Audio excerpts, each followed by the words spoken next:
আর বন্ধুরা, আজকে সিজনের পয়লা কীর্তন ব্যাগ নিয়ে রওনা হলাম কীর্তনের জন্য।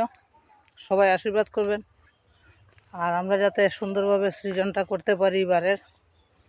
তো দয়াল গুরু সম্প্রদায়ের পক্ষ থেকে সবাইকে সাদর আমন্ত্রণ জানাই। সবাই ভালো থাকবেন, শুভকামনা, শুভ সকাল। তো সৃজনের প্রথম কীর্তন শিলচর রাঙ্গিরখাড়ি মহাপ্রভু আখড়াতে অষ্টপ্রহর ব্যাপী কালকে রাত্রে অধিবাস গেছে। আর আমি এখন রওনা হচ্ছি আমাদের দিনে 2টায় আসর।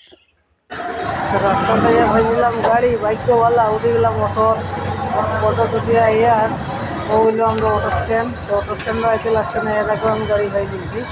এরপরে রাস্তা খুব খারাপ আর রাস্তার অবস্থাটা খুবও খারাপ, যার কারণে একটু সময় বেশি লাগে।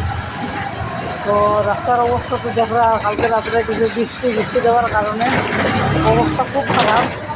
অটো আইতে বহু সময় লাগে আর বাইক স্কুটি আইলে তো কইয়া লাভ নাই, মানে রাস্তা একবার দেখাই আছে সব জায়গায়। তো দেখতে দেখতে আমি মোটামুটি মধুরাঘাট ক্রস করে দিলাম। মধুরাঘাট ক্রস করিয়া আই গেলাম, এদিকে রাস্তাটা আবার ভালো আছে। তো মোটামুটি লাইনে আই গেছি অন্নপূর্ণার কাছাকাছি। আইলে অন্নপূর্ণা মোটামুটি ক্রস হওয়ার কাছাকাছি। অন্নপূর্ণাত নামিয়া চিন্তা করলাম চিন্তা করতাম যাই গেলাম ক্যাপিটাল। অন্নপূর্ণা মোটামুটি লামার পথে লামি যাইমু আর দেখতে দেখতে বন্ধুরা লামি যাইমু। তো অন্নপূর্ণাত লামিয়া আবারও উঠে গেলাম একটা অটো, আইতাম রাঙ্গিরখাড়ি। ও এখন রাঙ্গিরখাড়ি পয়েন্ট। তো রাঙ্গিরখাড়ি পয়েন্টও আই গেলাম গোপাল আখড়া। আমরা মহাপ্রভু আখড়া কীর্তন আর গোপাল আখড়া থাকার জায়গা দিছি।